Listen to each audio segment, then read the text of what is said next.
দেশি বিদেশি আলোচনা সমালোচনার পর অবশেষে দুর্নীতি দমন কমিশন দুদকের অর্থ আত্মসাৎ মামলায় চার্জ গঠন হয়েছে নোবেল বিজয়ী ডক্টর ইউনূসের বিরুদ্ধে।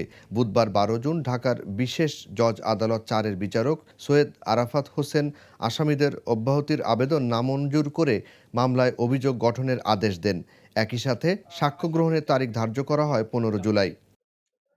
আদালতে এসে এমন আদেশের প্রতিক্রিয়ায় ডক্টর ইউনূস বলেন, আমরা সারা জীবন মানুষের সেবা করে আসছি।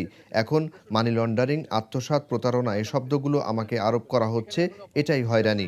সাংবাদিকদের মাধ্যমে ডক্টর ইউনূস প্রশ্ন তুলে বলেন, বিচারের আগে কেন লোহার খাঁচার ভেতর পশুর মতো মানুষকে থাকতে হবে? সারাক্ষণই খাঁচার ভেতরে ছিলাম।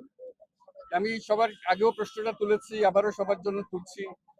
এটা কি ন্যায্য হলো নাকি? যেকোনো আমার আমার বিষয়ে না, যেকোনো আসামি যার বিরুদ্ধে একটা কেস করতে যাচ্ছে তাকে খাঁচায় নিয়ে যাওয়া আমাদের নিয়ম। আমি যতটুকু জানি যে যতদিন আসামি অপরাধী প্রমাণিত না হচ্ছে ততদিন তিনি নির্দোষ, নিরপরাধ। একজন নিরপরাধ নাগরিককে একটা লোহার খাঁচার ভেতরে গিয়ে দাঁড়িয়ে থাকতে হবে আদালত শুনানি চলাকালীন। এটা আমার কাছে অত্যন্ত অপমানজনক, অত্যন্ত গর্হিত কাজ বলে মনে হয়। এটা আমার ক্ষেত্রে প্রযোজ্য হবে হবে না সেটার বিষয় না, কারো ক্ষেত্রে যেন প্রযোজ্য না হয়। এই বিষয়ে সবাই মিলে একটু আওয়াজ তুলুন যে বিষয়টা পর্যালোচনা করা হোক। একটা সভ্য দেশে কেন এরকম হতে যায় যে আমার কাছে বোধগম্য, আমার সহকর্মীদের কাছে বোধগম্য হচ্ছে না, কারো কাছে বোধগম্য হচ্ছে না। আমরা সারা জীবন তো মানুষের সেবাতেই কাটিয়েছি। এই অর্থ আত্মসাৎ করার জন্য তো আমরা অর্থ, নিজেদের অর্থ ব্যয় করে আমরা এসেছি যে একটা রাজনৈতিক দল গঠন করবো 2011 সালে। ১০ সপ্তাহ পরে বলছি যে না, এই রাজনীতি আমার বিষয় না, আমি পারবো না, কাজে আমি এর মধ্যে এইটাই তো চূড়ান্ত হয়ে গেল। এই অপরাধ আজকে এত বছর পরেও আবার কেন বলতে হবে? এটাই হলো হয়রানি। আপনার উপরে স্যার কারা ক্ষুব্ধ আসলে? দেবদেবীরা ক্ষুব্ধ, সেটাই তো বলছি। ডক্টর ইউনূসের বিরুদ্ধে চার্জ গঠনের বিষয়ে কথা বলেন তার আইনজীবী আব্দুল্লাহ আল মামুন। প্রত্যাশিত বিচার না পাওয়ায় উচ্চ আদালতে যাওয়ার কথা জানান তিনি। গ্রামীণ টেলিকমের নিজস্ব একটা শেয়ার গ্রামীণ ফোনে আছে দীর্ঘদিন যাবৎ, যেটাতে শ্রমিকের কোনো অংশগ্রহণ নাই, শ্রমিকের প্রাপ্য নাই।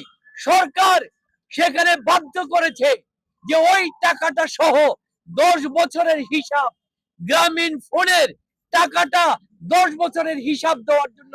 তাই এটা হয়েছে 437 কোটি টাকা। আমরা নেবিচার পাই নাই, উচ্চ আদালতে যাব এবং কোর্ট 11 তারিখে মাত্র খোলার পরে ডেট ফিক্সড করছে। এই মামলা তো দ্রুত বিচার আইনের মামলা না, এটা স্বাভাবিক নিয়মে চলবে।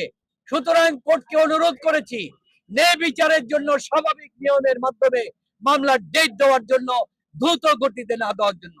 এদিকে দুর্নীতি দমন কমিশন দুদকের পাবলিক প্রসিকিউটর মোশাররফ হোসেন কাজল সাংবাদিকদের জানান, অভিযোগ প্রমাণিত হলে ডক্টর ইউনূস যাবজ্জীবন কারাভোগে দণ্ডিত হতে পারেন। এ সময় ডক্টর ইউনূসকে খাঁচায় রাখা সম্পর্কে ব্যাখ্যা দেন দুদক আইনজীবী। গ্রামীণ টেলিকম বাংলাদেশ সরকারের, গণপ্রজাতন্ত্রী বাংলাদেশ সরকারের অধীনে অনুমোদিত একটি সংস্থা। সেই অনুমোদিত সংস্থার মধ্যে অর্থনৈতিক কোনো বিষয়ে কোনো লেনদেন হেরফের হলেই 409 এর আওতায় আসতে হবে। 409 এ আমরা অভিযোজিত হয়েছে, যেখানে সর্বোচ্চ শাস্তি যাবজ্জীবন আছে এবং সর্বনিম্ন 10 বছর আছে। বাঘের খাঁচার মধ্যে ওনাকে কোনোদিনই ঢুকানো হয় না। ওনাকে প্রত্যেক দিনই বলা হয় আপনি বসেন এবং আপনি আমাদের সাথে থাকেন, বসেন। কিন্তু তিনি অন্যান্য আসামি যারা ওই যে নিয়ম মোতাবেক যেখানে দাঁড়ানোর বিধান, সেখানে তিনি তাদের সাথে সহমর্মিতা প্রকাশ করে উনি ঢুকে যান। ওনাকে কোনোদিন ঢুকানো হয়নি, ওনাকে বলা হয়নি, বা ওনাকে কোনোদিন দাঁড়াতেও বলা হয়নি।